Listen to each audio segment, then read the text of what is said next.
Një mister i plot vijon të mbuloi zhdukjen e 34 vjeçarit Eglant Koçi, për të cilin prej ditësh nuk ka asnjë shenjete, ndërsa familjarët dhe autoritetet po kërkojnë me ankth çdo informacion që mund të ndihmojë në zbardhjen e fatit të tij.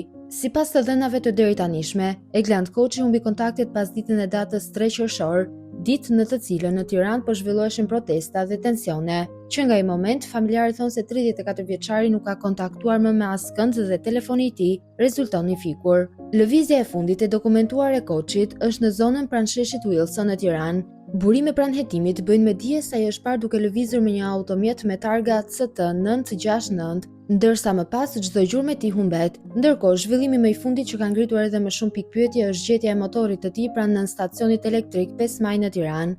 Policia ka konfirmuar se mjeti i përket Eglant Koçit, por deri tani nuk ka asnjë informacion konkret mbi vendodhjen e tij apo personat me të cilët mund të ketë qenë në kontakt orët e fundit para zhdukjes.